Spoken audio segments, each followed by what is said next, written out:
আমি ঘরে ঢুকলে আমার বাচ্চাটারা যেমন সময় দেই, কসম দিয়া বলি আমি আমার বাবারেও তেমন সময় দেই। মাঝে মাঝে ধৈরা উঠান লাগছে, প্রস্রাব করতে ধৈরা নিয়ে যাওয়া লাগছে, মাথায় হাত দিয়া বলি আব্বা। মাঝে মধ্যে মাথাটাও টিপ্পা দিই, হাতটা নিয়ে আঙ্গুল টানি, বলি আব্বা কিছু খাবেন নাকি? মনে কা খাবেন নি, চকলেট খাবেন? আব্বা আরে এটা কি আমার খাবার নাকি? একটু মজাক করলে, একটু গল্প করলে খুশি লাগে, ভাল লাগে। মনে করে না আমার ছেলে আমারে বোঝা মনে করে না, আমার ছেলে আমারে দূর দূর করে না। যে আমার বিবিরও বলি খবরদার একটু হাসি খুশি কথা বলবা, কাছে গিয়া কথা বললে মুরব্বীদের দিল ঠান্ডা হয়ে যায়। এটাও মা বাবার প্রতি ইহসান, মা বাবার হক। শুধু খাওয়াইলেই হক আদায় হয় না, শুধু কাপড় দিলেই হক আদায় হয় না। এমনও কপাল পোড়া আছে, ঢাকা শহর থেকে বিদেশ থেকে টাকা পাঠায় দিয়েছে, তাতেই মা বাবার হক আদায় হয় না। মা বাবার কাছে গিয়া মা বাবাকে একটু সময় দিতে হয়। বাচ্চা নিয়ে যেমন হাঁটতে যাও, বিবি নিয়ে যেমন ঘুরতে যাও, বুড়া মা বাবা নিয়ে মাঝে মাঝে হাঁটতে বের হয়। আব্বা গো চলো দোকানে চলো, তোমার কি পছন্দ হয়? আমি মাঝে মাঝে বাজারে গেলে আমার এই বুড়া বাবারা নিয়ে কিছুদিন আগে একটা বাজারে গেছি মাছ কিনতে। আব্বাই হাঁটতে পারে না, বলছি চলেন দেখেন কোন মাছটা আপনি কিনবেন। আমারে তুমি কিনলে নাও, তুমি পছন্দ করেন না? আব্বা চলেন, ছোটবেলায় তো আমার নিয়েও আপনি হাঁটে গেছেন, আমি আপনার নিয়ে একটু হাঁটে যাইতে চাই, আব্বা আপনি দেখা কিনবেন। আমার আব্বা এত খুশি হয়েছে, আমার বিবির কাছে প্রশংসা করতেছে। এ আমার বাবা, হাতে পায়ে ধরে বলি শুধুমাত্র খাবার দিলেই হয় না, মাঝে মাঝে মা বাবার সাথে ফ্রি হয়ে যাবি। মা তোর বান্ধবী, বাবা তোর বন্ধু, এত আপন কাউরে পাবি না দুনিয়াতে। এত কম জিনিস দিয়া দুনিয়ার কাউরে খুশি করাইতে পারবি না। নিজের বিবিরেও অল্প দিবি, খুশি হবে না। সন্তানরেও অল্প দিবি, খুশি হবে না। কিন্তু এই জগতে একজন মানুষের এক বিরাট পান কিন্না দিলেই খুশি হয়ে যায়, এক খালি কমলা দিলেই খুশি হয়ে যায়, তিনি হলেন মা আর বাবা। চিৎকার মেরে কন আল্লাহু আকবার। কথা ঠিক না ব্যাটিক জোরে কন।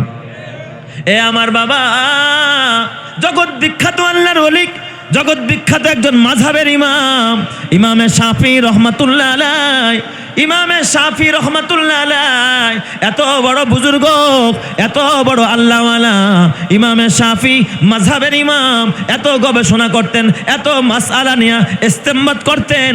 রাতের বেলায় যখন বাসায় যাইতেন ইমামে শাফি রহমাতুল্লাহ আলাইহি, রাতের 3 ভাগের 1 ভাগ সময় মাকে সময় দিতেন। মার কাছে গিয়া মায়ের খেদমত করতেন, মায়ের পা দাবায়া দিতেন। মাঝে মাঝে ইমামে শাফি মায়ের পা উঁচা করে মায়ের পায়ের তলার মধ্যে ইমামে শাফি চুমা খাইতেন। জোরে জোরে কন আল্লাহু আকবার। ইমামে শাফির মা ডাক দিয়া কয়, ও শাফি, ও বাবা, তুমি কেন আমার পায়ের নিচে চুমা খাও? ইমামে শাফি ডাক দিয়া কয়, মা গো, ও মা, আমি তো তোমার পায়ে চুমা খাই না, আমি তো আমার জান্নাতের মধ্যে চুমা খাই। চিৎকার মেরে কন আল্লাহু আকবার। এ আমার বাবা, মায়ের পায়ের নিচে আল্লাহ কি রাখছে? জান্নাত। এই জন্য খবরদার মারে কষ্ট দিবি না। আল্লাহ তাআলা বলে ফালা তাকুল লাহুমা উফ, খবরদার উফ শব্দ বলবি না, অথবা তোর ব্যবহারে যেন তোর মা বাবা উফ শব্দটা না বলে। 1 নম্বরের কর্মসূচি। 2 নম্বর আল্লাহ তাআলা বলে ওয়ালা তানহারহুমা, খবরদার মা বাবারে ধমক দিবি না, ঝাড়ি দিবি না। আমাদের দেশের সমাজের সন্তানেরা বেশিরভাগ মা বাবার সাথে ঝাড়ি দিয়া কথা কয়, আছে না নাই? আই তোমরা বুড়া বুড়ি বেশি বোঝো, ঝাড়ি দিয়া কথা বলে। অনেক সময় মা সন্তানের কাছে কিছু চাইতেও ভয় পায়, ভয় পায় যে না জানি আবার ঝাড়ি দিয়া বসে কিনা, না জানি আবার একটা কটু কথা বলে কিনা। যেই মা সন্তানের কাছে ভয়ে কথা বলে না, এটা সন্তান না, এটা জানোয়ার। ঠিক না ব্যাটিক জোরে কন। কেন তোমার মা কেন তোমারে ভয় পাবে? বাবা কেন তোমারে ভয় পাবে? যেই মা আর বাবা সন্তানরে ভয় পায়, ওইটা সন্তান নয়, সন্তান নামের জানোয়ার। জানোয়ারে তো মানুষ ভয় পায়, সন্তানরে কেন মা বাবা ভয় পাবে? মা বাবা তো সন্তানরে ভয় পাওয়ার কথা না। অতএব মা বাবার কাছে তুমি বন্ধু হয়ে যাও, আপন হয়ে যাও। মা বাবারে ঝাড়ি দিবা না, ধমক দিবা না। মা বাবার কাছে তুমি নিজের অস্তিত্ব বিলীন করে দাও। হতে পারো চেয়ারম্যান, টাকাওয়ালা, কোটিপতি, মায়ের দর বরকত হয়েছে, অতএব ঝাড়ি দিয়া কথা বলবা না। এই নির্দেশনা কার? আরো জোরে বলেন না কার? ওয়ালা তানহারহুমা, ঝাড়ি দিবি না, ধমক দিয়া কথা বলবি না। এটা হলো আল্লাহ তাআলার 2 নম্বরের কর্মসূচি। 3 নম্বরের কর্মসূচি হলো আল্লাহ তাআলা বলে ওয়াকুল লাহুমা কাওলান কারীমা, মা বাবার সাথে তুই ভালো আচরণ করবি। এ বাবা, সুন্দর আচরণ করবি। ওয়াকুল লাহুমা কাওলান কারীমা, নরম নরম কথা বলবি, ভদ্র ভাষায় কথা বলবি, ঠান্ডা মেজাজে কথা বলবি। নেতা নেত্রীর সামনে যতটা মিনমিন করে যত নরম হইয়া কথা কস, মার সামনে গিয়া দি তুই নরম হইতে পারস না। নেতার সামনে গিয়ে বস বস বস বস একটা সিগারেট দিব, মানে কথা মনে হয় বের হয় না। আবার বসের সামনে বস আবার রাগ হয়ে যায়নি, আহারে তুই কেন তোর মার সামনে ওইভাবে কথা বলতে পারস না? মারে কেন ঝাড়ি দাস, বাবারে কেন ঝাড়ি দাস? ওয়াকুল্লাহুমা কওলান কারীমা, নরম ভাষায় কথা বলবি। এরপরে 4 নম্বরে কর্মসূচি আল্লাহ তাআলা বলে ওয়াখফিজ লাহুমা জানাহাদ দুল্লি মিনার রাহমা, রহমতের ডানা দুইটা তুই তোর মা বাবার সামনে নত করে দিবি, বিছায়া দিবি, নরম হয়ে যাবি। গরম হইস না মা বাবার সামনে, গরম হইস না। গরম আচরণটা মা বাবারে দেখাইস না, নরম আচরণটা মা বাবারে দেখা। আর 5 নম্বর আল্লাহ তাআলা বলেন তোর মার বাবা যদি মরে যায়, কবরে চলে যায়, ওয়াকুর রাব্বিরহামহুমা কামা রাব্বায়ানি সগীরা, ওই মা বাবার জন্য আল্লাহর কাছে দোয়া করবে, আল্লাহ আমাকে মা বাবা ছোটবেলায় যেইভাবে লালন পালন করেছে, তুমি আমার মা বাবার সেইভাবে লালন পালন করো। এই 5টা কর্মসূচি যদি কোনো সন্তান আদায় করতে পারে, আল্লাহ তাআলা ওই সন্তানকে দুনিয়াতেও কামিয়াব করবে, পরকালেও মুক্তি দিয়া জান্নাতি করবে। চিৎকার মেরে কন্না আল্লাহু আকবার, আরো জোরে কন্না আল্লাহু আকবার। বান্দার হকের মধ্যে একটা হক হলো স্বামী তার স্ত্রীর হক আদায় করবে, স্ত্রীও কি করবে? স্বামীর হক আদায় করবে, এটাও বান্দার হক। কোনো স্ত্রী যদি তার স্বামীর হক আদায় না করে, তাহলে ওই স্ত্রী যদি রাবেয়া বসরিও হয়, জান্নাতে যাওয়ার কোনো সুযোগ নাই। কোনো স্ত্রী যদি স্বামীর হক আদায় না করে, আমি কি বলছি মাসালাটা, সে যদি যুগের রাবেয়া বসরিও হয়, সারা বছরেই রোজা রাখে, সারা বছরেই নামাজ পড়ে, পর্দা করে চলে, হাত মোজা পরে, পা মোজা পড়ে, এরপরে একটা গুনাহ সে করে না, জেনা করে না, মোবাইল দেখে না, টিভি দেখে না, কোনো গুনাহ নাই, কিন্তু মাগার স্বামীর হক আদায় করে না, অহংকার করে বেড়ায়, আমি এত আমল আর আমার স্বামীটা হলো নাফরমান, ও নামাজি না, উল্টাপাল্টা, মানে স্বামীর কোনো হকই সে আদায় করে না। তাহলে এই মহিলা যদি এই যুগের রাবেয়া বসরিও হয়, জান্নাতে যাওয়ার কোনো আশা নাই, একেবারে ক্লিয়ার কাট কথা। ঠিক কোনো স্বামী যদি তার স্ত্রীর হক আদায় না করে, সে যদি যুগের জুনায়েদ বাগদাদিও হয়, বড় পীর, বড় আলেম, বড় বুজুর্গ, কিন্তু কার হক আদায় করে না? স্ত্রীর হক আদায় করে না, তাহলে ওই স্বামীর জন্য জান্নাতে যাওয়ার কোনো সুযোগ নাই। এটা বান্দার হক সে নষ্ট করছে। বড় ভাই যদি ছোট ভাইয়ের হক নষ্ট করে, বড় ভাইয়েরও জান্নাতে যাওয়ার কোনো সুযোগ নাই। এক প্রতিবেশী যদি আর এক প্রতিবেশীর হক নষ্ট করে, তাহলেও সে জান্নাতে যাওয়ার কোনো সুযোগ নাই। বান্দার হক শতভাগ আদায় করতে হবে। এই জন্য আমাকে কর্তৃপক্ষ একটা বিষয় দিছে, সেটা হলো পিতামাতার হক, পিতামাতার পাওনা। বান্দার হক সংবলিত কিছু কথা আপনাদের সামনে না বললে, যেটা আমাদের সমাজের মধ্যে প্রতিটি ঘরে ঘরে এই হক নষ্ট হয়। ঠিক বললাম না ঠিক বললাম? আবার অনেক ক্ষেত্রে পিতামাতাও দেখবেন সন্তানের হক নষ্ট করে, আছে না নাই? যেই পিতামাতা সন্তানদের নামাজ শিখায় না, দিন শিখায় না, বলেন ওই পিতামাতা কি সন্তানের হক আদায় করছে? সে কি করছে? সন্তানের হক নষ্ট করছে। কিয়ামতের ময়দানে এই সন্তান আল্লাহর কাছে আরজি করবে, আল্লাহ আমার মা বাবা, আমি তাদেরকে অনুসরণ করেছি, এরাই তো আমাদেরকে গোমরাহ করেছে, ভুল পথে নিয়ে গেছে।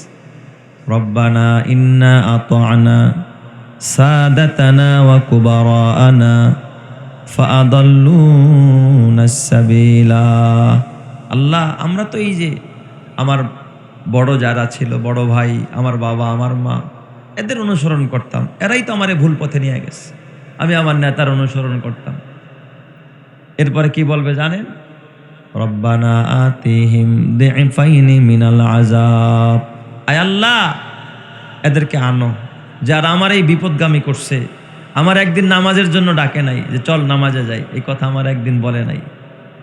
আমার একদিন বলে নাই এই নামাজ পড়, কোরআন পড়, দাড়ি রাখ, হালাল খা, হারাম ছাড়, একদিনও আমার বাবা আমাকে বলে নাই। এই সন্তান কিয়ামতের ময়দানে আল্লাহর কাছে বিচার দিয়ে দেবে। এরপরে কি বলবে জানেন?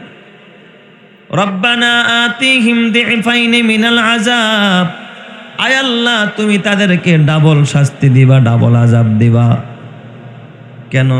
তারা যাই না আমাদেরকে দিনের পথে ডাকে নাই, ব্যবসায় নিয়ে গেছে, দোকানে নিয়ে আমার দোকানদারি শিখাইছে, কৃষি খেতে নিয়ে কৃষি খামা কাজ করা শিখাইছে, কিন্তু আমারে মসজিদে নিয়ে নামাজ শেখায় নাই, আমারে সঠিক পথ দেখায় নাই। কিয়ামতের ময়দানে বলেন তো বাবারও জবাব দেওয়া লাগবে কি লাগবে না? এটা প্রাসঙ্গিক কথাটা বলে নিলাম আগেই। তো প্রত্যেকের হক আদায় করতে হবে। একজন নেতা, তার উপরে হক হলো সে জনতার পূর্ণ হক আদায় করবে।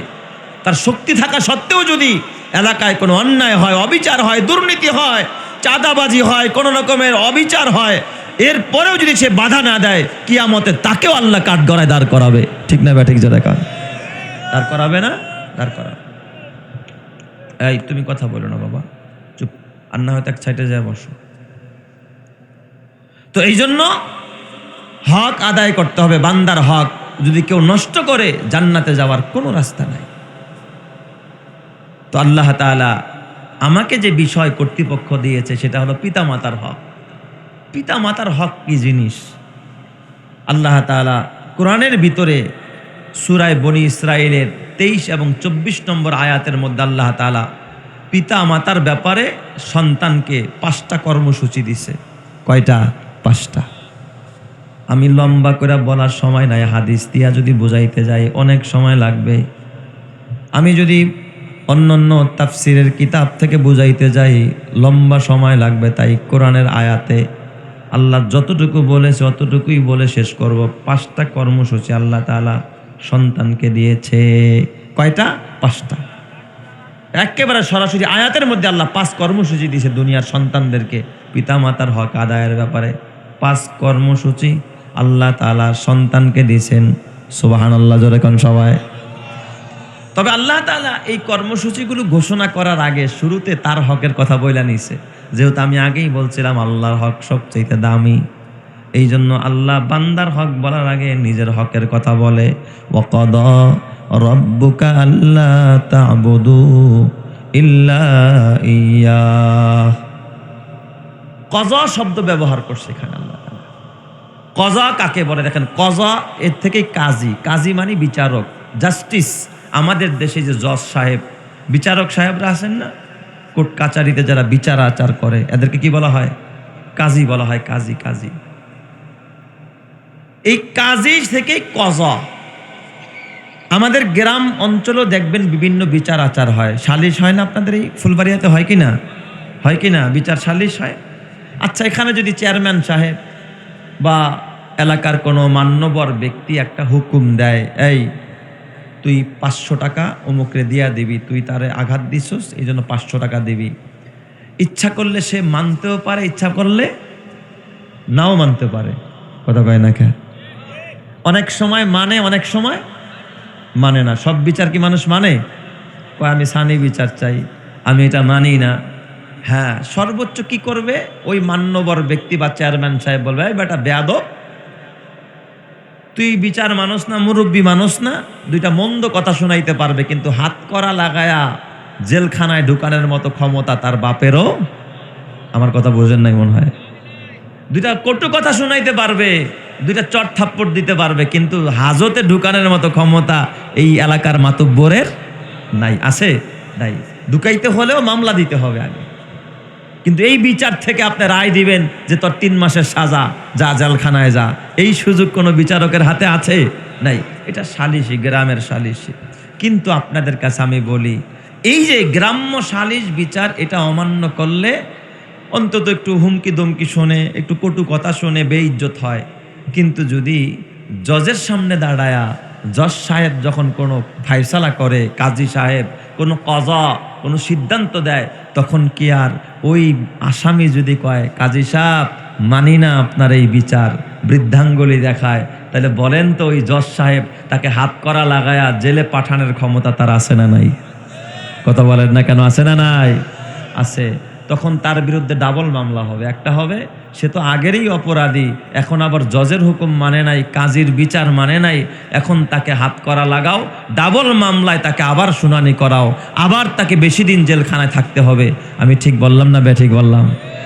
এটা হলো কাজী, কাজীর থেকেই কাজা, তার মানে আল্লাহর চূড়ান্ত সিদ্ধান্ত। দেখেন কোরআনে আল্লাহ তাআলা কখনো বলছে আমার, আল্লাহ তাআলা আমর শব্দ ব্যবহার করছে, ও আমরুহু ইলাল্লাহ। আল্লাহ তাআলা ইয়ামুরু, ইন্নাল্লাহা ইয়ামুরু বিল আদল। এই যে ইয়ামুরু মানে আমরুন থেকে ইয়ামুর। আল্লাহ তাআলা কখনো শব্দ ব্যবহার করে আদ্দা, আল্লাহ তাআলা কখন বলে ইকামাত, আকিমুস সালাহ ওয়া আতুজ যাকাত। আল্লাহ কখন বলে ওয়া আতিম্মুস সিয়াম, ইতমাম শব্দ ব্যবহার করে। কিন্তু আল্লাহ তাআলা এই জায়গার মধ্যে ইতমাম শব্দ ব্যবহার করলেন না, আল্লাহ তাআলা আমর শব্দ ব্যবহার করলেন না, আদ্দু শব্দ ব্যবহার করলেন না, ইকামত শব্দ ব্যবহার করলেন না। আল্লাহ একেবারে চূড়ান্ত শব্দ যেটা যেটা বিচারক রায় দেয়। বলেন তো আমাদের সুপ্রিম কোর্ট থেকে যদি কোনো মামলার রায় হয়, এই মামলায় আসামি কোনোদিন আর আপিল করার সুযোগ নাই, সর্বোচ্চ আদালতের রায় হয়ে গেছে। আমার আল্লাহ যেন বোঝাইতে চায়, ও দুনিয়ার গোলাম, ওয়াকাদা রাব্বুকা, তোমার রবের চূড়ান্ত সিদ্ধান্ত। এটা প্রাথমিক রায় না যে তুমি আর এক জায়গায় গিয়ে আপিল করবা, মানলে মানলা, না মানলে না মানলা, তা না। আল্লাহ তাআলা বলে ওয়াকাদা রাব্বুকা, তোমার রবের চূড়ান্ত সিদ্ধান্ত, এটা সুপ্রিম হুকুম, তোমার রবের শেষ কথা। আল্লাহ তা'বুদু ইল্লা ইয়্যা, একমাত্র গোলামি করবা কার? আরো জোরে বলেন না কার? গোলামি হবে কার? আল্লাহ। আল্লাহ ছাড়া কারো গোলামি চলবে না। মানুষের গোলামি করা যাবে নাকি? হ্যাঁ, নেতার গোলামি করা যাবে ঠিক? সারাদিন পিছনে পিছনে সিগারেটের প্যাকেট নিয়ে দৌড়ায়, বেলা শেষে এক প্যাকেট বিরিয়ানি খাওয়ায় দেয়, বাস।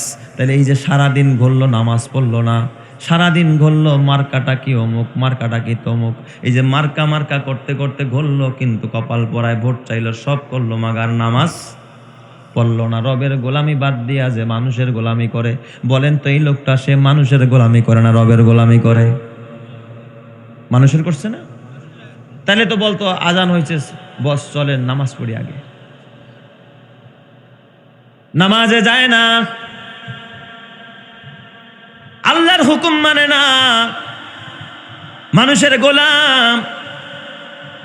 যারা মানুষের গোলামি করে ওদের কোনো দাম নাই। আল্লাহ তাআলা বলে আমার চূড়ান্ত সিদ্ধান্ত, ওয়াকাদা রাব্বুক, তোমার রবের চূড়ান্ত সিদ্ধান্ত, আল্লাহ তা'বুদু, তোমরা ইবাদত করবে না, ইল্লা ইয়াহু, একমাত্র আল্লাহর। একমাত্র ইবাদত আর গোলামি হবে কার? মানুষ কোনোদিন মানুষের গোলামি করতে পারে না। যারা মানুষের গোলামি করবে ওরা আল্লাহ তাআলার কাছে নিগৃহীত হয়ে যাবে, আর যারা রবের গোলামি করবে আল্লাহ দুনিয়াতেই জান্নাতের সুসংবাদ দিয়া জান্নাতি বানায়া দিবে। সুবহানাল্লাহ। এমন রবের গোলাম ছিল ইমামে আজম আবু হানিফা রহমাতুল্লাহ আলাইহি। কোন মানুষের গোলামি করতেন না। ইমামে আজম খলিফা মানসুরের জমানা, এই খলিফা মানসুর পরওয়ানা জারি করলো, চালু করলো, নির্দেশ দিয়া দিল, শোনো আমার দেশে কাজিল কুজাতের পদ খালি হয়ে গেছে, প্রধান বিচারপতি নিয়োগ দিতে হবে। প্রধান বিচারপতি কাজিল কুজাত, প্রধান বিচারপতি নিতে হবে। কারে এই পদটা দেওয়া যায়? কয় এই যুগের মধ্যে যুগশ্রেষ্ঠ আলেম ছিলেন তখন ইমামে আজম আবু হানিফা। সুবহানাল্লাহ জোরে কোন সবাই। কয় ইমামে আজম আবু হানিফারই এই পদটা দেওয়া যায়। ইমামে আজম রে প্রধান বিচারপতির পদ দিতে চায়। ফরমান পাঠাইছে, যাও আবু হানিফাকে বলো সে যেন আমার প্রধান বিচারপতির আসনে বসে, সে যেন আমার দেশের প্রধান বিচারপতি হয়। খলিফা মানসুরের ফরমান। ইমামে আজম ডাক দিয়া বললেন, না না না, এমন কোন পদ আমি চাই না যেই পদে বৈশা আমি আমানত রক্ষা করতে পারবো না, আল্লাহর হুকুম বাস্তবায়ন করতে পারবো না। আমি রবের গোলামি করব, মানুষের গোলামি করব না। আমি বাদশার গোলামি করতে পারবো না। বাদশা আমাকে যা বলবে সে অনুযায়ী আমি রায় দিতে পারবো না। আমি ইমামে আজম কোরআন হাদিসের বাইরে কোনো সিদ্ধান্ত দিতে পারবো না। আমি জানি এই পদে বসলে বাদশাহ যেইভাবে রায় দিতে বলবে সেইভাবে আমাকে রায় দিতে হবে। আমি মানুষের গোলামি করব না, আমি তো আল্লাহর গোলাম। অতএব এমন পদ আমার দরকার নাই, এমন পদ আমি চাই না। আমি কাজীউল কুজাত হতে চাই না। চিৎকার মেরে কন্না আল্লাহু আকবার। ইমামে আজম আবু হানিফা রহমাতুল্লাহ আলাই তিনি পদ নিতে চায় না। আর এমন একটা পদ যদি আমাদের এলাকার পাবলিক বাদ দিলাম কোনো আলেমরেই অফার দেওয়া হয়, ধরবো না, ছাড়বো। খুব আমনে তোরা বেয়া বসরি, আরে এত বড় পদ দিছেন আমারে, কোন রকম দেখা না, একটু চেয়ারের লিগা, একটা চেয়ারের লিগা একেবারে তার আসমানে উঠায় 1000 বার। এমন কিছু পাবলিক আমাদের সমাজে আছে না নাই? এই জোরে কোন আছে না নাই? শুধু একটা চেয়ারের জন্য। এই জন্য আমি বলি আলেম তো দুই প্রকার, কিছু আছে হক্কানি আর কিছু আছে হুক্কানি। কিছু আছে সত্যিকারের আলেম, আবার কিছু আছে দালাল। কথা কয় না কে? হ্যাঁ, দালাল যারা, এরা কি আল্লাহর গোলাম না মানুষের গোলাম? কিন্তু আল্লাহ তাআলা বলছে গোলামি হবে একমাত্র কার? এটা কি আল্লাহর প্রাথমিক কথা না একেবারে চূড়ান্ত কথা? কজা শব্দ দিয়ে আল্লাহ বলছে আর কারো গোলামি হবে না। তাই তো বিদ্রোহী কবি নজরুল কয়, বলো বীর বলো উন্নতম মসির, শির নেহারি আমারই নত শিরই শিকর হিমাদেরীর। এই কবির যদিও দাড়ি ছিল না, কিন্তু আর দিলটা ইমানে ভরা। সুবহানাল্লাহ যেরকম সবাই, কবি নজরুলের দিলটার মধ্যে ইমানে ভরা। এই জন্য কয়, বলো বীর বলো উন্নতম মসির, শির নেহারি আমারই নত শিরই শিকর হিমাদেরীর। এ মুসলমান, তোরা তো ছাগলের জাতি না, তোরা বীরের জাতি, তোরা তো বীর পাহলোয়ান।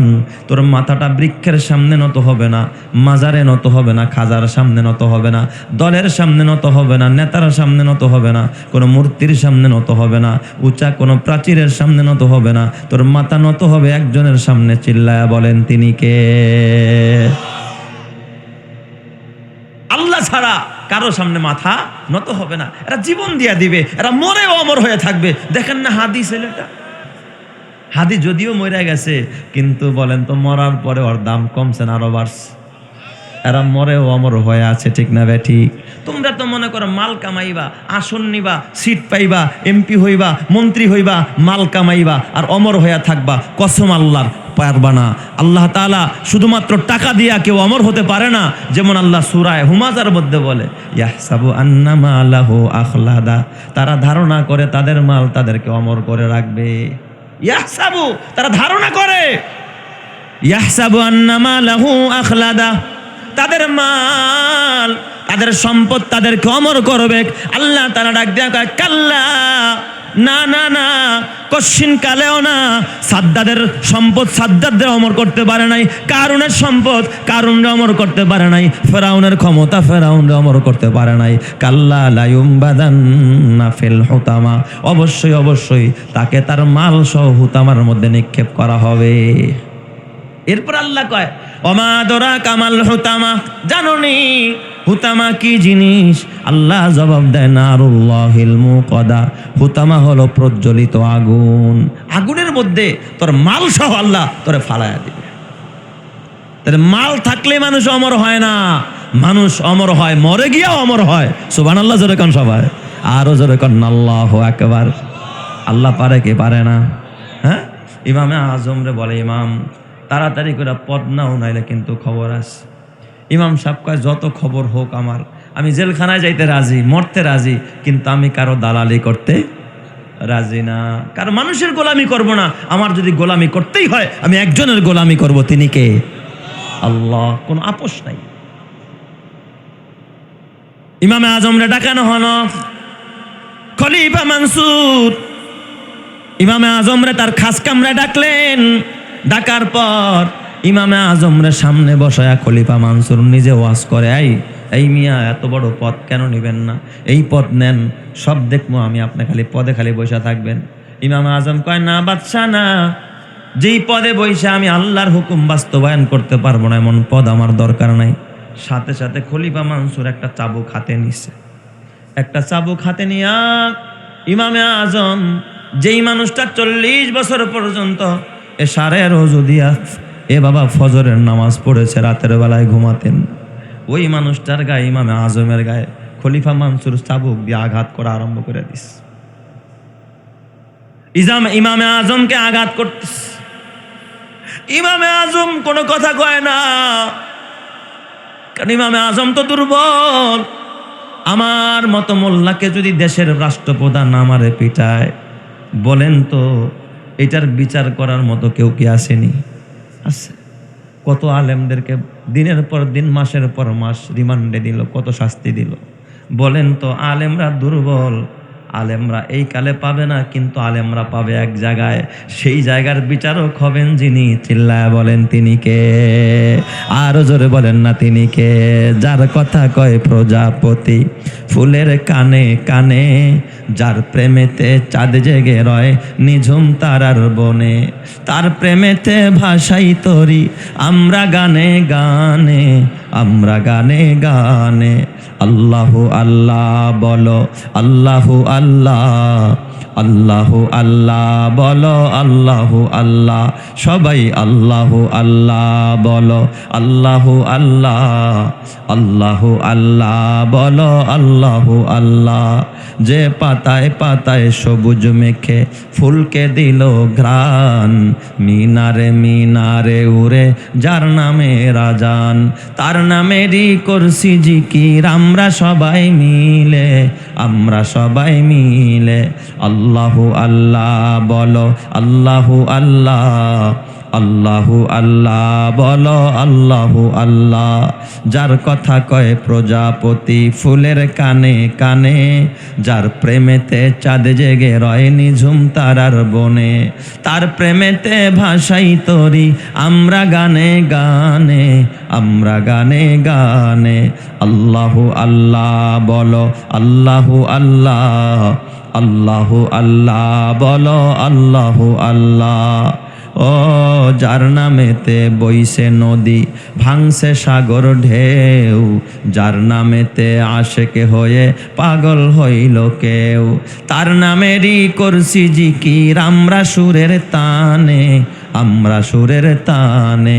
আল্লাহু আল্লাহ বলো, আল্লাহু আল্লাহ, আল্লাহু আল্লাহ বলো, আল্লাহু আল্লাহ। নারায়ে তাকবীর, নারায়ে তাকবীর। ইমামে আজমের গায়ে আঘাত দেয়।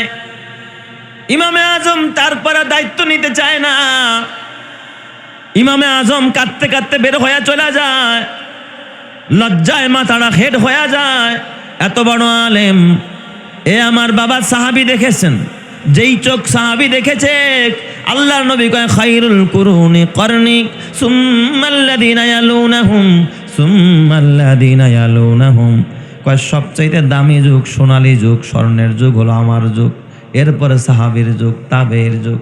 কত বড় দামি যুগের দামি মানুষ, সোনালী যুগের সোনালী মানুষ।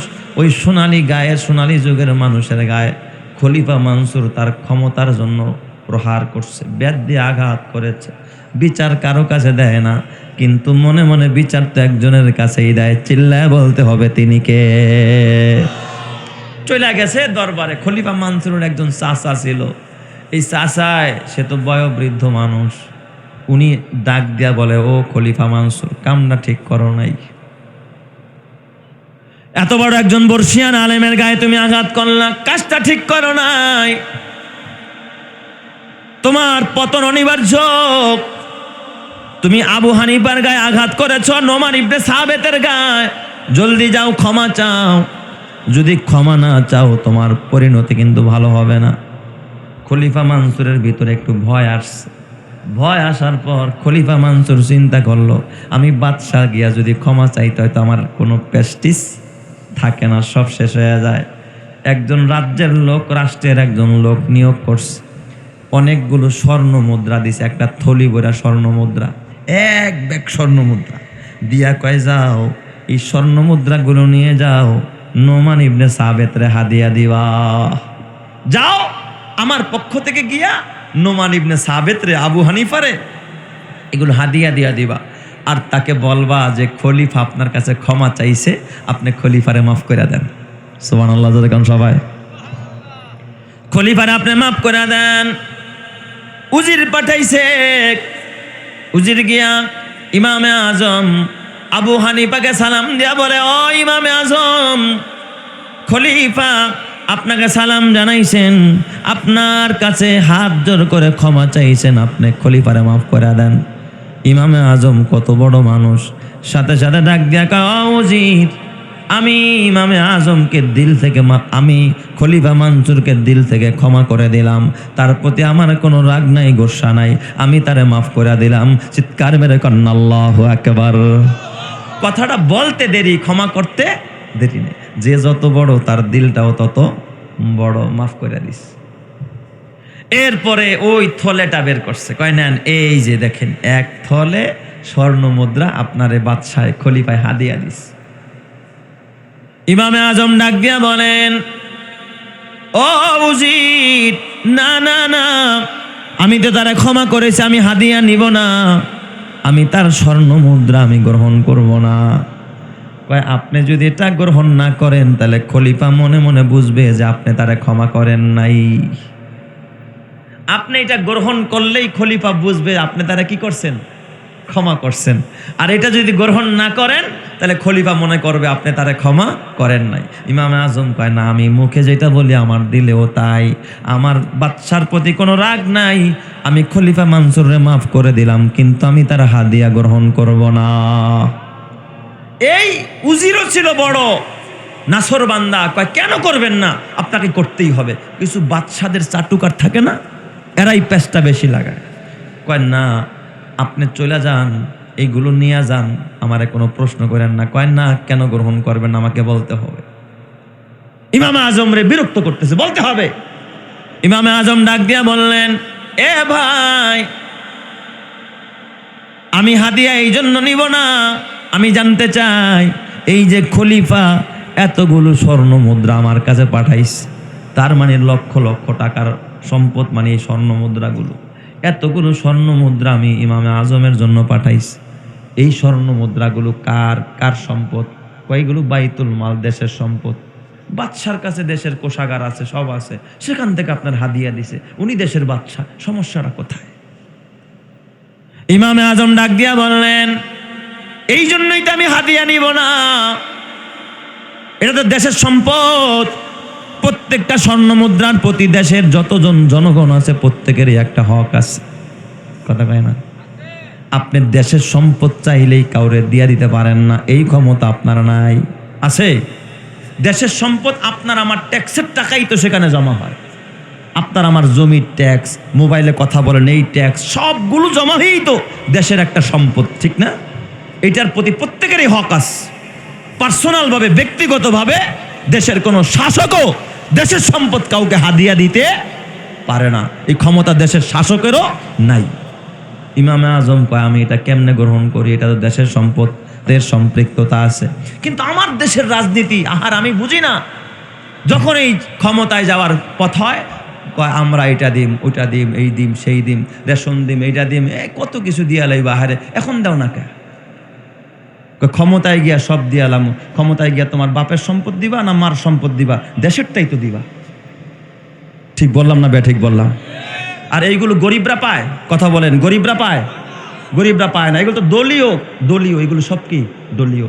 যে এই এলাকার মধ্যে কে আমার ভক্ত আছে, তোর 10টা দিলাম, আমার কর্মী যারা আগের মধ্যে ভাগ করে দিবে। এই আগের যুগেও যারা ছিল ক্ষমতা, আপনারা জানেন, তারা যতই এই যে রেশন কার্ড বলেন, তারপর যত কার্ড আছে, এইগুলো কি বলেন তো তখন কি কোনো বিএমপির লোক একটা কার্ড পাইছে? এই এলাকার কোনো বিএমপির ভাই থাকলে বলেন, একটা কার্ড কেউ পাইছেন? পায় নাই। ঠিক যখন যারা ক্ষমতায় আসবে ওই কার্ডগুলো তাদের মধ্যে বিতরণ হবে। এইগুলো পাবলিকের খুলো ধোকা দিয়া বোকা বানায়, আপনার আমার সম্পদ চুষে খাওয়ার একটা পায় তারা, আর বলদ বানানো ছাড়া কোনো রাস্তা নাই। কথা ঠিক না? ঠিক যে দেখা মুসলমান এটি বোকার স্বর্গে বসবাস করে। ইমামে আজম, এই তুমি কথা বলো না, এই চেয়ারম্যান সাহেব দেখছেন চেয়ারে বসে যায় আবার। যাই হোক, তুমি ডিস্টার্ব করো না বাজান, তুমি ডিস্টার্ব করো না। আপনাদের কি কষ্ট হয় বাজান? আমার কথায় কি রাগ করছেন আপনারা? আমি যদি একটা আনলিগেল কথা, ভুল কথা বলি, অবশ্যই আপনারা আমাকে প্রশ্ন করবেন। কোরআন হাদিসের কথা মানলে ইমান থাকবে, না মানলে ইমান থাকবে না। ইমামে আজম বললেন, এটা তো জনগণের হক, প্রত্যেকটা জনগণের হক, এতগুলো জনগণের হক মাইরা এইগুলো গ্রহণ করার ক্ষমতা আমি ইমামে আজমের নাই, এই জন্যই তো আমি এই পথ চাই না। এই কথা যখন বলছে, ওর কি আর বুঝতে বাকি আছে? ও যায়া তিলরে তাল বানাইছে বাদশার কাছে, খলিফা মানসুরের কাছে। খলিফা মানসুর, দেখছেন অবস্থাটা, আপনি হাদিয়া দিছেন, আপনার হাদিয়া নাই নাই, উল্টা আরো আপনার এক বোঝা শুনাইয়া দিস। মানে লোকটারে আরো কি করে দিছে, খেপায়া তুলছে। যখন এই কথা বলছে, এবার তো ইমামে আজম এর প্রতি খলিফা মানসুরের সহানুভূতি বাড়ছে না রাগ বাড়ছে? তাড়াতাড়ি পাঠাও, কিসের হাদিয়া? ওরে হাদিয়া দিব না, ওর কাছে মা পচা মনরে জেলখানায় ঢুকাও। মুসলমান, তারপরে হক্কানি আলেমরা আপোষ করে না, ক্ষমতা চায় না, একটা সিট চায় না, একটা আসনের জন্য ভিক্ষার ঝুলি হাত পাতে না।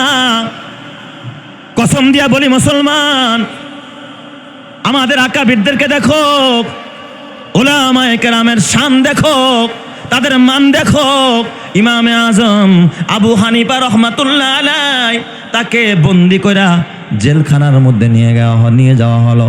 ইমামে আজমকে সকাল বিকাল প্রহার করা হলো জেলখানার ভিতরে। ইমামে আজম রহমাতুল্লাহ আলাইহি এরপরও যখন দেখলো ইমামে আজমরে শেষ করা যায় না, ওরা সেখানে গোপনে জেলখানার ভিতরে ইমামে আজমরে এমন খাবার দিছে, বিষ মিশায়া খাবার দিছে। ওই বিষাক্ত খাবারে ইমামে আজম অসুস্থ হয়ে যায়, জেলখানার ভিতরেই তিনি শাহাদাত বরণ করে। সুবহানাল্লাহ।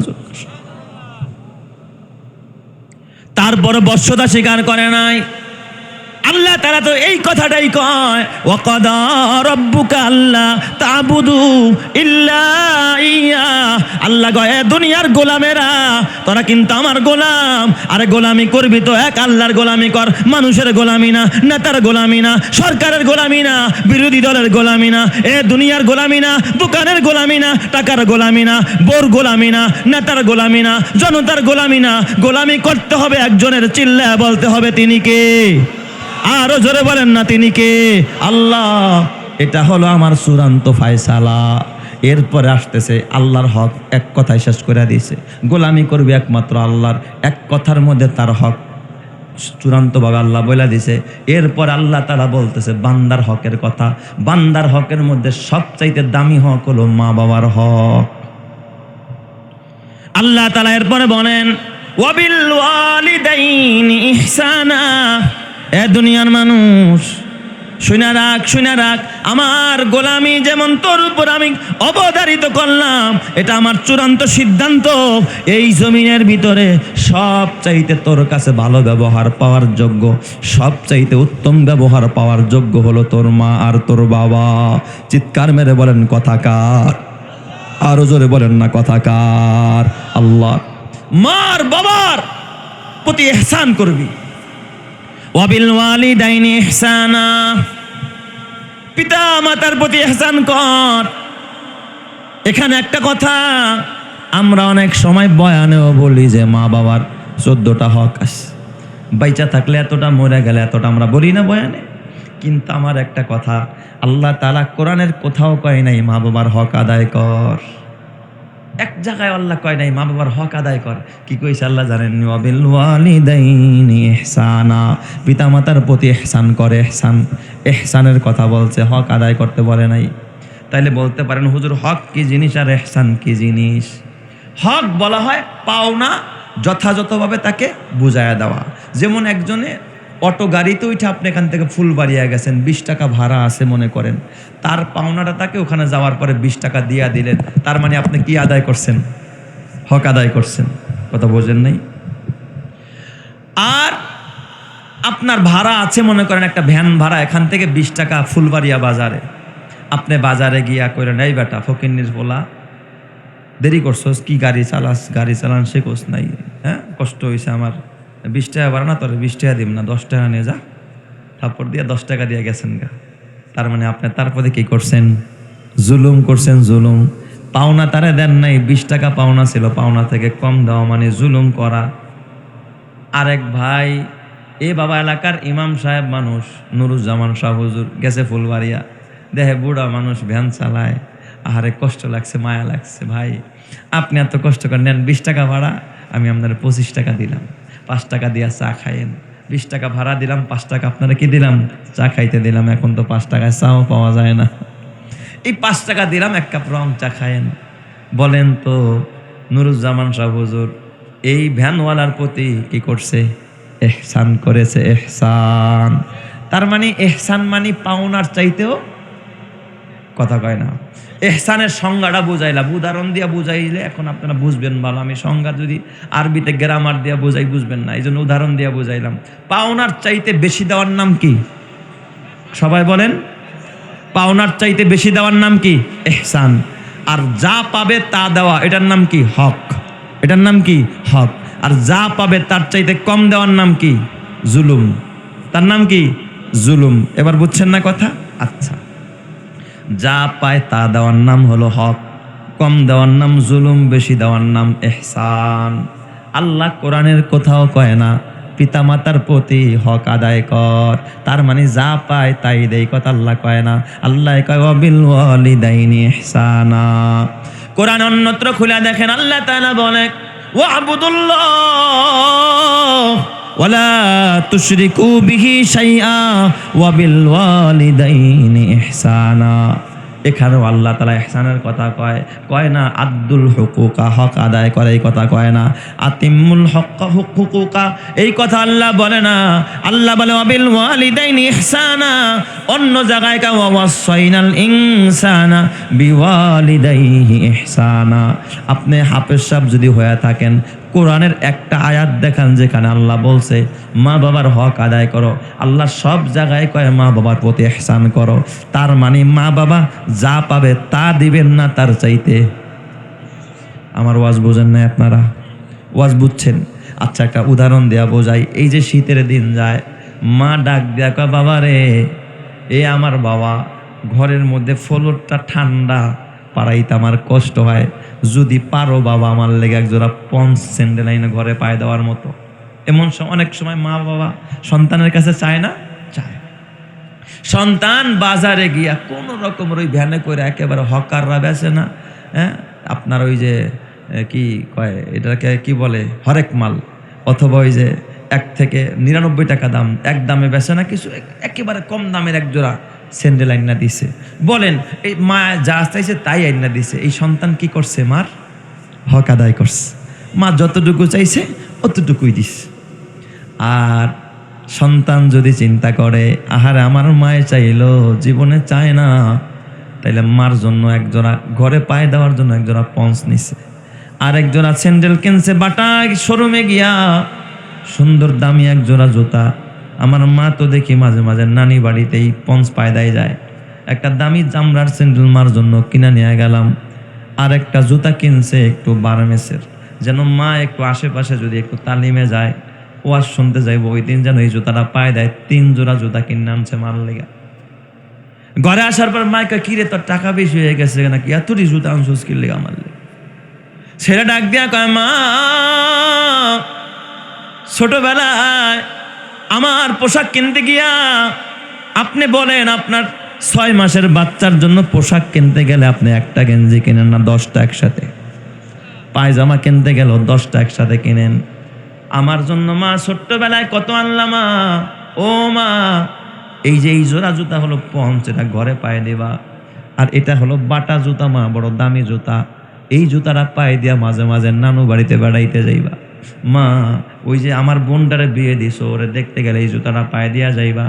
আর এই যে বারমেসের এক জোড়া জুতা আনলাম, এটা তুমি যখন এলাকার মধ্যে আশেপাশে কোনো কোথাও তালিমে যাও, দিন শিখতে যাও, কোথাও যদি কোনো বয়ানে যাও শোনার জন্য, ও মা ওই সময় তুমি এই জুতাটা পায়ে দিবা।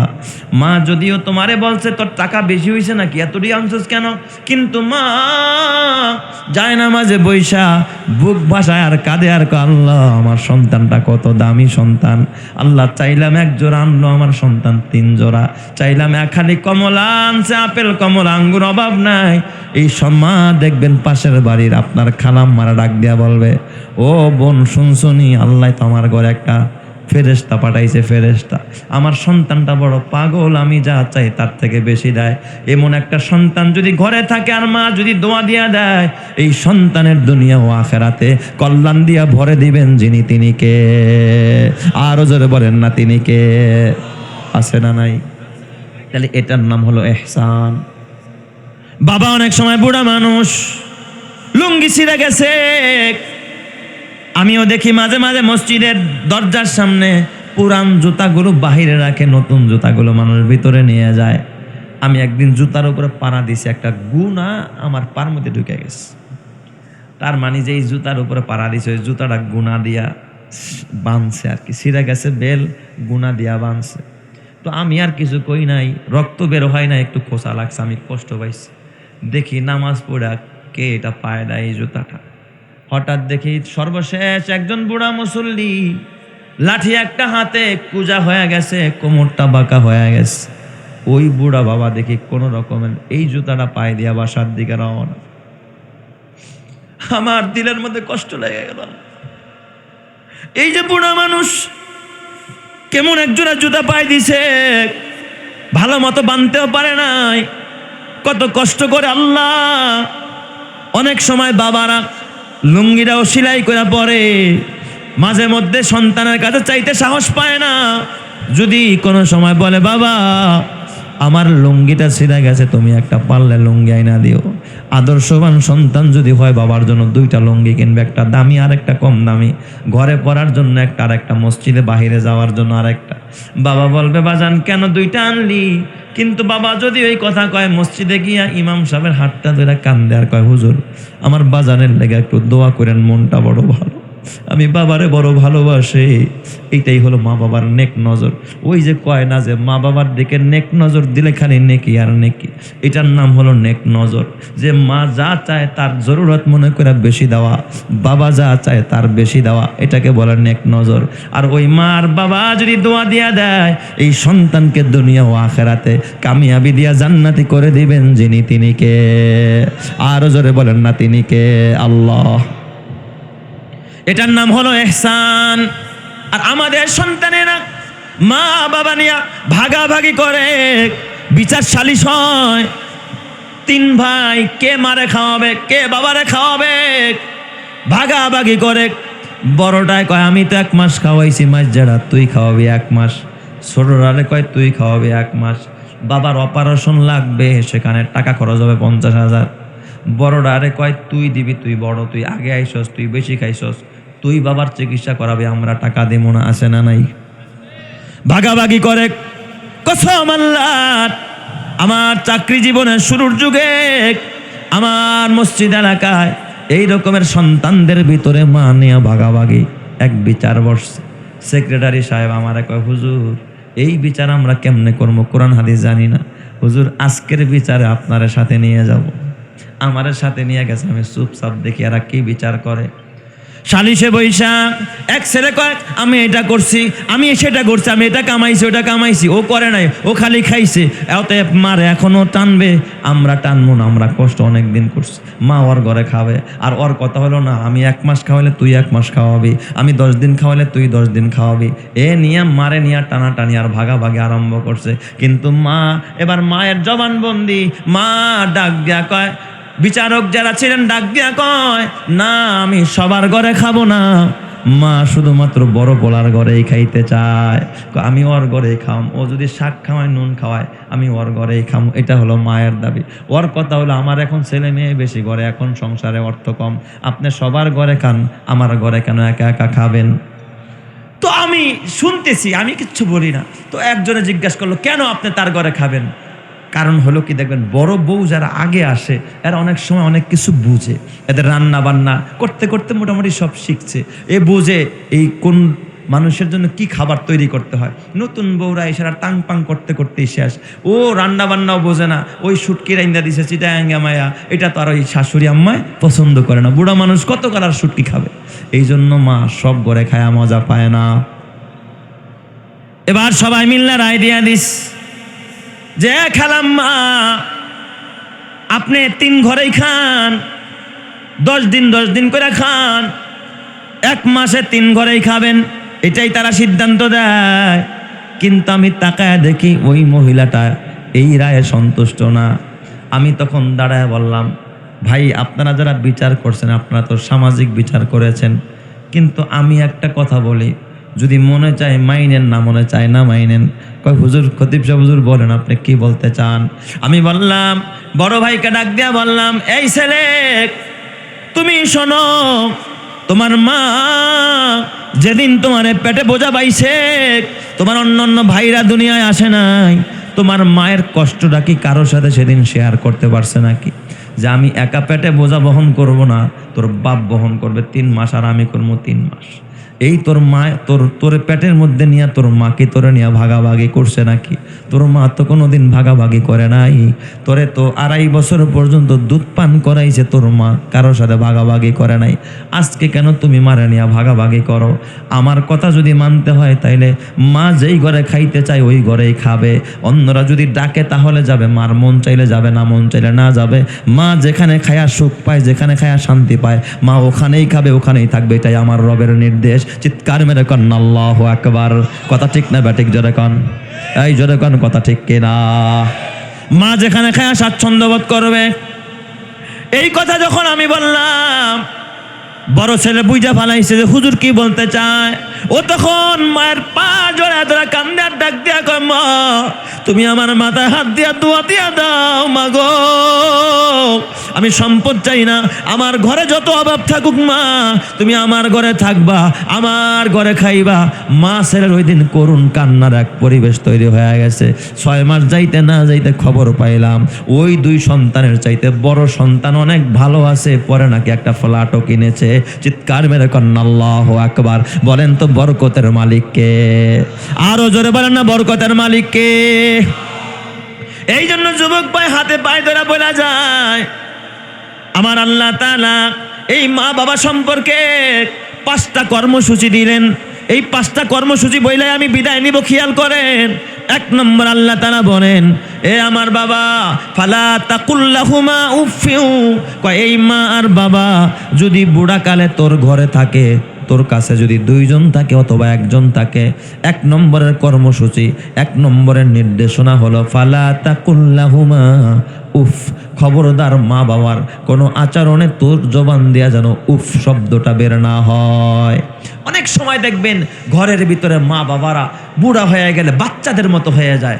অনেক সময় থুতু ফেলতে গিয়া বেসিনের ভিতরে পানি ঢালে না, পাশে পানের পিক ফালায়া রাখছে। একটু বাচ্চারা যেমন উল্টাপাল্টা করে, ঠিক বুড়া হয়ে গেলে, বুড়ি হয়ে গেলে মানুষের সেন্স হারা হয়ে যায়, তারাও একটু কি করে উল্টাপাল্টা অনেক সময় হয়ে যায়। কিন্তু এটা মাইনা নিতে হবে, এটাই রবের নির্দেশ। কথা ঠিক না ব্যাঠিক? যারা কান মাসিক আল কাউসারের ভিতরে আল্লামা আব্দুল মালেক সাহেবের এক প্রতিবেদন দেখলাম।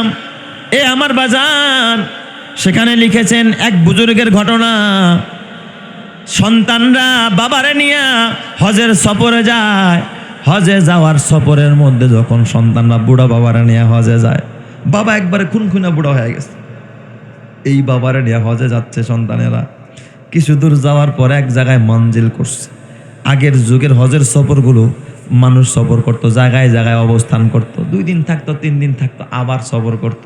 কারণ বিমান ছিল না, ডাইরেক্ট কোনো যাতায়াতের ব্যবস্থা ছিল না। তো ওই বুড়া বাবারে নিয়ে অচল হয়ে গেছে, এমন এক বাবারে নিয়ে সফরে যাচ্ছে। তো এক জায়গায় মঞ্জিল দিতেছে আর কি, অবস্থান করতেছে। বাবা একদিন পোলাগো ডাক দিয়া, আব্বা আব্বা এই বাবারা হন, তাড়াতাড়ি আমার একটা বিয়ে করাইয়া দে। ছেলেরা নিয়ে যায় বাপরে কোথায়? হজ করতে। আর বুড়া বাবাই কি কয়, আমার একটা বিয়ে করায় দে। ঘরেও না বাহিরেও না, রাস্তার মধ্যে সফর অবস্থায় পোলাগো কয়, আমার একটা বিয়ে করায় দে। এই যুগের পোলারা হইলো কইতো, তার মাথা ফাটাম বুড়ায়, তোর বিয়ে করাই। ঠিক না ব্যাটিক? জোরে কোন। তার মানে পোলারাও বুড়া হয়ে গেছে। এই বাপে বুড়া খুনখুনা বুড়ায় কয়, আমার একখান বিয়ে করায়। পোলারা আবার আশ্চর্য হয়ে যায়, আরে এটা আমার বাবা কি কয় আবার? এই 80 বছরের বুড়া বাবা, সে এখন আবার বিয়ে করতে চায়। এ তো পাগলামি ছাড়া কিচ্ছু না। দেখবেন ছোট বাচ্চা, এতটুকু বাচ্চা, মাইয়া 4 বছর বয়স, জিজ্ঞাসা করবেন কিও তুমি কি বিয়া বইবানি? কয় হ। কয় কার লাগে? কর লাগে। ও তার বোঝে না, কয়া ফালায় ডাইরেক্ট। কয় কি কয় না? তার মানে ও বাচ্চা বোঝে না। বুড়া হইলেও মানুষ কি হয়ে যায়? বাচ্চা হয়ে যায়। বুঝতে হবে কথা। মা বাবাই শুনে, মা বাবাই বড় খুশি হয় যে আমার দেখছো নি মাইয়া আমার কি কয়, পাকনা পাকনা কথা কয়। পোলারে জায়গায় কে তুই বিয়া করবি, কয় হ কারে করবি, কারে করবো। এই যে বইলা ফেলা ডাইরেক্ট বাচ্চা মানুষের কাজ এটা। পোলারা আশ্চর্য হয়ে গেছে, দেখছো মানে 80 বছরের বুড়া বাবারা নিয়ে হজে যায়, আর এই বাপে কয় আর বলে বিয়া করান লাগবে।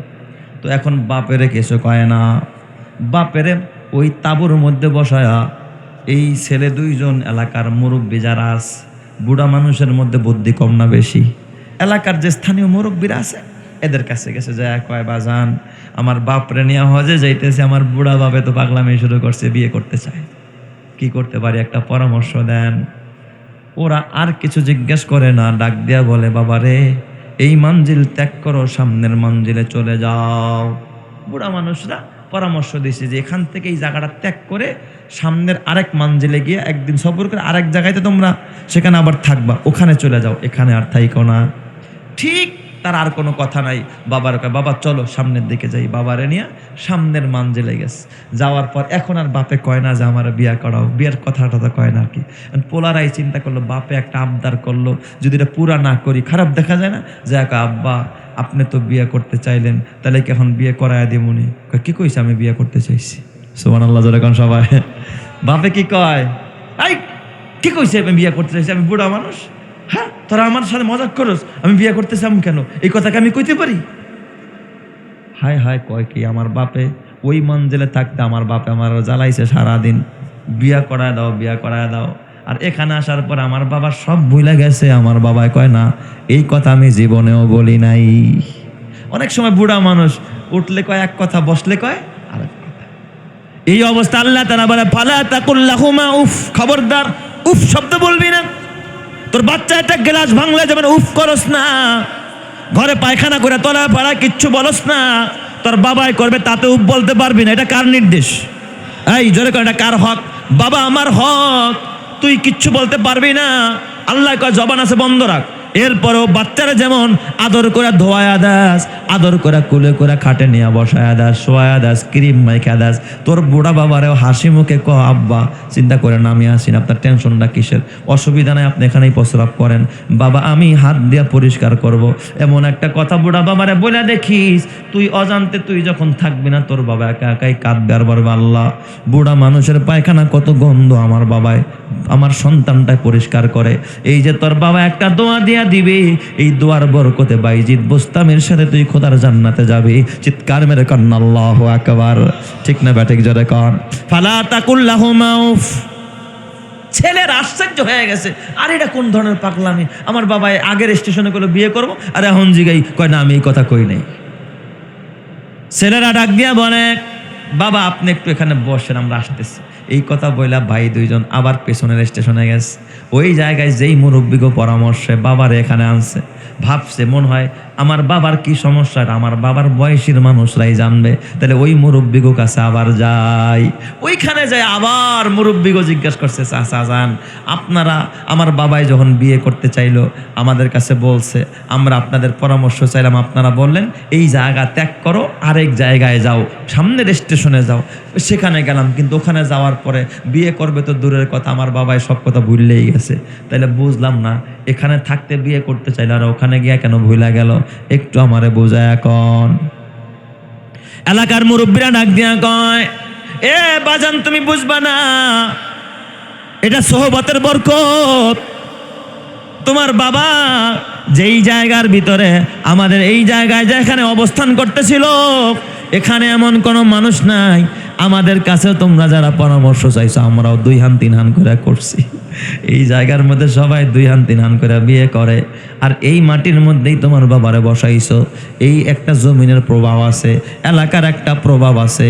এই জন্য বাবা যে যার সোহবতে যায় তার একটা আসর তার উপরে পড়ে। এই মাটির একটা প্রভাব আছে, এই মাটি দিয়া তো 2 বিয়ে 3 বিয়ে করনেওয়ালা বুড়ারা চলাফেরা করে, এই বয়সে মানুষ বুড়া বিয়ে করে। তাই তোমার বাবার মধ্যে ওই চেতনা আসছে। তুমি যখন এই জায়গা ছাইরা পরের জায়গায় গেছো, ওই জায়গায় এই ক্যারিয়ার নাই, এই ক্যারেক্টার নাই, এই ধরনের স্বভাব ওই সমস্ত বুড়াদের মধ্যে নাই। তাই তোমার বাবা এইখানে থাকা অবস্থায় যেই হালাত ছিল ওই হালাতটা চেঞ্জ হয়ে গেছে। চিৎকার মেরে করেন আল্লাহু আকবার। আরো জোরে বলেন আল্লাহু আকবার। এ আমার বাবা এই জন্য বাবা মার খেদমত শুধুমাত্র ভাত দিলেন, কাপড় দিলেন, বুড়া মানুষ শুয়ে থাকেন, আপনি খাইছেন ঠেছেন শুয়ে থাকেন না, এতেই হক আদায় হবে না, এই বাবা এহসান হবে না। তুমি যেমন তোমার বাচ্চার একা শোয়ায় রাখলে শুয়ে থাকেনি, জাগ্রত অবস্থা শুয়ে থাকবে, 6 মাসের বাচ্চা জাগ্রত আছে, এই বসে থাক, খাটের উপর বসে থাকবে। যদি পাশে কেউ একজনের পার উপরে নিয়ে ঝোলায়, পেটে থাপ্পড় মারে, আর যদি হাত পাও নাড়ায়, বাবা কি করো, দাদা কি করো, মামা কি করো, সোনামণি কি করো, ও দেখবেন খিলখিলায়া হাসে। তার মানে ওর সঙ্গী দরকার। মা যখন বুড়ি হয়ে যায়, বাবা যখন বুড়া হয়ে যায়, তারও একজন সঙ্গী দরকার। একা একা ঘরে ভালো লাগে না, খাটের পাশে বসে। আমি ঘরে ঢুকলে আমার বাচ্চাটারা যেমন সময় দেই, কসম দিয়া বলি আমি আমার বাবারেও তেমন সময় দিই। মাঝে মাঝে ধৈরা উঠান লাগস, প্রস্রাব করতে ধৈরা নিয়ে যাওয়া লাগস, মাথায় হাত দিয়া বলি আব্বা, মাঝে মধ্যে মাথাটাও টিপ্পা দিই, হাতটা নিয়ে আঙ্গুল টানি, বলি আব্বা কিছু খাবেন নাকি, মনে কা খাবেন নি, চকলেট খাবেন? আব্বা আরে এটা কি আমার খাবার নাকি? একটু মজা করলে, একটু গল্প করলে খুশি লাগে, ভাল লাগে। মনে করে না আমার ছেলে আমারে বোঝা মনে করে না, আমার ছেলে আমারে দূর দূর করে না। যে আমার বিবিরও বলি খবরদার একটু হাসি খুশি কথা বলবা, কাছে গিয়া কথা বললে মুরব্বীদের দিল ঠান্ডা হয়ে যায়। এটাও মা বাবার প্রতি ইহসান, মা বাবার হক। শুধু খাওয়াইলেই হক আদায় হয় না, শুধু কাপড় দিলেই হক আদায় হয় না। এমনও কপাল পোড়া আছে, ঢাকা শহর থেকে বিদেশ থেকে টাকা পাঠায় দিয়েছে, তাতেই মা বাবার হক আদায় হয় না। মা বাবার কাছে গিয়া মা বাবাকে একটু সময় দিতে হয়। বাচ্চা নিয়ে যেমন হাঁটতে যাও, বিবি নিয়ে যেমন ঘুরতে যাও, বুড়া মা বাবা নিয়ে মাঝে মাঝে হাঁটতে বের হয়েও, আব্বা গো চলো দোকানে চলো, তোমার কি পছন্দ হয়। আমি মাঝে মাঝে বাজারে গেলে আমার এই বুড়া বাবারা নিয়ে, কিছুদিন আগে একটা বাজারে গেছি মাছ কিনতে, আব্বাই হাঁটতে পারে না, বলছি চলেন দেখেন কোন মাছটা আপনি কিনবেন। আমারে তুমি কিনলে নাও, তুমি পছন্দ করেন না, আব্বা চলেন, ছোটবেলায় তো আমার নিয়েও আপনি হাটে গেছেন, আমি আপনার নিয়ে একটু হাটে যাইতে চাই, আব্বা আপনি দেখা কিনবেন। আমার আব্বা এত খুশি হয়েছে, আমার বিবির কাছে প্রশংসা করতেছে। এ আমার বাবা, হাতে পায়ে ধরে বলি, শুধুমাত্র খাবার দিলেই হয় না, মাঝে মাঝে মা বাবার সাথে ফ্রি হয়ে যাবি। মা তোর বান্ধবী, বাবা তোর বন্ধু, এত আপন কাউরে পাবি না দুনিয়াতে। এত কম জিনিস দিয়া দুনিয়ার কাউরে খুশি করাইতে পারবি না। নিজের বিবিরেও অল্প দিবি, খুশি হবে না, সন্তানরেও অল্প দিবি, খুশি হবে না। কিন্তু এই জগতে একজন মানুষের এক বিরাট পান কিন্না দিলেই খুশি হয়ে যায়, এক খালি কমলা দিলেই খুশি হয়ে যায়, তিনি হলেন মা আর বাবা। চিৎকার মেরে কন আল্লাহু আকবার। কথা ঠিক না ব্যাটিক জোরে কন। এ আমার বাবা, জগৎ বিখ্যাত আল্লাহর ওলি, জগৎ বিখ্যাত একজন মাযহাবের ইমাম, ইমামে শাফি রহমাতুল্লাহ আলাইহি। ইমামে শাফি রহমাতুল্লাহ আলাইহি এত বড় বুজুর্গ, এত বড় আল্লাহওয়ালা ইমামে শাফি মাযহাবের ইমাম, এত গবেষণা করতেন, এত মাসআলা নিয়ে ইস্তেমবাত করতেন। রাতের বেলায় যখন বাসায় যাইতেন ইমামে শাফি রহমাতুল্লাহ আলাইহি, রাতের 3 ভাগের 1 ভাগ সময় মাকে সময় দিতেন। মার কাছে গিয়া মায়ের খেদমত করতেন, মায়ের পা দাবায়া দিতেন। মাঝে মাঝে ইমামে শাফি মায়ের পা উঁচা করে মায়ের পায়ের তলার মধ্যে ইমামে শাফি চুমা খাইতেন। জোরে জোরে কন আল্লাহু আকবার। ইমামে শাফির মা ডাক দিয়া কয়, ও শাফি, ও বাবা, তুমি কেন আমার পায়ের নিচে চুমা খাও? ইমামে শাফি ডাক দিয়া কয়, মা গো, ও মা, আমি তো তোমার পায়ে চুমা খাই না, আমি তো আমার জান্নাতের মধ্যে চুমা খাই। চিৎকার মেরে কন আল্লাহু আকবার। এ আমার বাবা, মায়ের পায়ের নিচে আল্লাহ কি রাখছে? জান্নাত। এই জন্য খবরদার মারে কষ্ট দিবি না। আল্লাহ তাআলা বলে, ফালা তাকুল্লাহুমা উফ, খবরদার উফ শব্দ বলবি না, অথবা তোর ব্যবহারে যেন তোর মা বাবা উফ শব্দটা না বলে। 1 নম্বরের কর্মসূচি। 2 নম্বর আল্লাহ তাআলা বলে, ওয়ালা তানহারহুমা, খবরদার মা বাবারে ধমক দিবি না, ঝাড়ি দিবি না। আমাদের দেশের সমাজের সন্তানেরা বেশিরভাগ মা বাবার সাথে ঝাড়ি দিয়া কথা কয়, আছে না নাই? আই তোমরা বুড়া বুড়ি বেশি বোঝো, ঝাড়ি দিয়া কথা বলে। অনেক সময় মা সন্তানের কাছে কিছু চাইতেও ভয় পায়, ভয় পায় যে না জানি আবার ঝাড়ি দিয়া বসে কিনা, না জানি আবার একটা কটু কথা বলে কিনা। যেই মা সন্তানের কাছে ভয়ে কথা বলে না, এটা সন্তান না, এটা জানোয়ার। ঠিক না ব্যাটিক জোরে কন। কেন তোমার মা কেন তোমারে ভয় পাবে, বাবা কেন তোমারে ভয় পাবে? যেই মা আর বাবা সন্তানরে ভয় পায়, ওইটা সন্তান নয়, সন্তান নামের জানোয়ার। জানোয়ারে তো মানুষ ভয় পায়। সন্তানকে কেন মা বাবা ভয় পাবে? মা বাবা তো সন্তানকে ভয় পাওয়ার কথা না। অতএব মা বাবার কাছে তুমি বন্ধু হয়ে যাও, আপন হয়ে যাও। মা বাবারে ঝাড়ি দিবা না, ধমক দিবা না। মা বাবার কাছে তুমি নিজের অস্তিত্ব বিলীন করে দাও। হতে পারো চেয়ারম্যান, টাকাওয়ালা, কোটিপতি, মায়ের দোয়ার বরকত হয়েছে, অতএব ঝাড়ি দিয়া কথা বলবা না। এই নির্দেশনা কার? আরো জোরে বলেন না কার? ওয়ালা তানহারহুমা, ঝাড়ি দিবি না, ধমক দিয়া কথা বলবি না। এটা হলো আল্লাহ তাআলার 2 নম্বরের কর্মসূচি। 3 নম্বরের কর্মসূচি হলো আল্লাহ তাআলা বলে ওয়াকুল্লাহুমা কাওলান কারীমা, মা বাবার সাথে তুই ভালো আচরণ করবি। এ বাবা সুন্দর আচরণ করবি। ওয়াকুল্লাহুমা কাওলান কারীমা, নরম নরম কথা বলবি, ভদ্র ভাষায় কথা বলবি, ঠান্ডা মেজাজে কথা বলবি। নেতা নেত্রীর সামনে যতটা মিনমিন করে যত নরম হয়ে কথা কস, মার সামনে গিয়া দি তুই নরম হইতে পারস না। নেতার সামনে গিয়ে বস বস বস বস একটা সিগারেট দিব, মানে কথা মনে হয় বের হয় না। আবার বসের সামনে বস আবার রাগ হয়ে যায়নি, আহারে তুই কেন তোর মার সামনে ওইভাবে কথা বলতে পারস না? মারে কেন ঝাড়ি দাস, বাবারে কেন ঝাড়ি দাস? ওয়াকুল্লাহুমা কাওলান কারীমা, নরম ভাষায় কথা বলবি। এরপরে 4 নম্বরে কর্মসূচি আল্লাহ তাআলা বলে ওয়াখফিজ লাহুমা জানাহাদ দুল্লি মিনার রহমা, রহমতের ডানা 2টা তুই তোর মা বাবার সামনে নত করে দিবি, বিছায়া দিবি, নরম হয়ে যাবি। গরম হইস না, মা বাবার সামনে গরম হইস না। গরম আচরণটা মা বাবারে দেখাইস না, নরম আচরণটা মা বাবারে দেখা। আর 5 নম্বর আল্লাহ তাআলা বলেন তোর মার বাবা যদি মরে যায়, কবরে চলে যায়, ওয়াকুর রাব্বির হামহুমা কামা রব্বায়ানি সগীরা, ওই মা বাবার জন্য আল্লাহর কাছে দোয়া করবে, আল্লাহ আমাকে মা বাবা ছোটবেলায় যেইভাবে লালন পালন করেছে, তুমি আমার মা বাবার সেইভাবে লালন পালন করো। এই 5টা কর্মসূচি যদি কোনো সন্তান আদায় করতে পারে, আল্লাহ তাআলা ওই সন্তানকে দুনিয়াতেও কামিয়াব করবে, পরকালেও মুক্তি দিয়া জান্নাতি করবে। চিৎকার মেরে কন্না আল্লাহু আকবার, আরো জোরে কন্না আল্লাহু আকবার। এ আমার বাবা, শেষ কথা, ওই মা বাবারে কষ্ট দিয়া কবরে যায়ও না। এই যে গোরস্থানের উদ্যোগে আজকের এই মাহফিল, এই কবরে আমাদের যাওয়া লাগবে কি লাগবে না? কবর থেকে কেউ পালাইতে পারবে? মরণ থেকে কেউ পালাইতে পারবে না? না, তোমার বাবাও পারে নাই, মাও পারে নাই, তুমিও পারবা না। এ আমার বাবা, কবরে যেতে হবে, কিন্তু কি নিয়া তুমি কবরে রওনা করলা রে বাবা? কবর হলো আখেরাতের প্রথম ইমিগ্রেশন, প্রথম ঘাটি। এই ঘাটিতে যদি কেউ মুক্তি পাওয়া যায়, তার জন্য পুরো আখেরাত এ বাবা আরামদায়ক হয়ে যাবে। আর এই স্টেশনে, এই ঘাটিতে যদি কেউ ধরা খায়া যায়, প্রত্যেকটা ঘাটিতে সে ধরা খায়া যাবে। কথা ঠিক না ব্যাটিক জোরে কন? এই জন্য আল্লাহর নবী কয় আল কবরু রাউজাতুম মিন রিয়াজিল জান্নাহ আও হুফরাতুম মিন হুফারিন নার, কবর হলো হয়তো জান্নাতের একটা গর্ত টুকরা অথবা জাহান্নামের একটা গর্ত। যদি আপনার আমল ভালো হয়, আপনার কবরটা হবে জান্নাতের টুকরা, আর যদি আমল খারাপ হয়, আপনার কবরটা হবে জাহান্নামের একটা গর্ত। এ আমার বাবা, কবরে যেতে হবে, মরতে হবে। সন্তানের জন্য পাগল হইলা, তোমার সন্তান তোমার সাথে কবরে যাবে না। যেই বিবির জন্য পাগল হইলা, তোমার সাথে তোমার বিবিও কবরে যাবে না।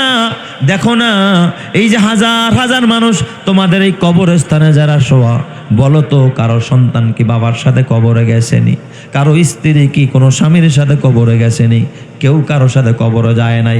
অথচ এই সন্তানের সুখের জন্য তুমি হারাম কামাই করলা, এই সন্তানের শান্তির জন্য তুমি অবৈধ পথে চললা, নামাজ সাল্লা, দাড়ি কামাইলা, বিবিরে খুশি করার জন্য দাড়ি কামাইলা, বিবিরে খুশি করার জন্য তুমি আল্লাহর পথ ছাইরা জাহান্নামের পথে চললা। তোমার বিবিও তোমার সাথে কবরে যাবে না, কেউ তোমার সাথে কবরে যাবে না।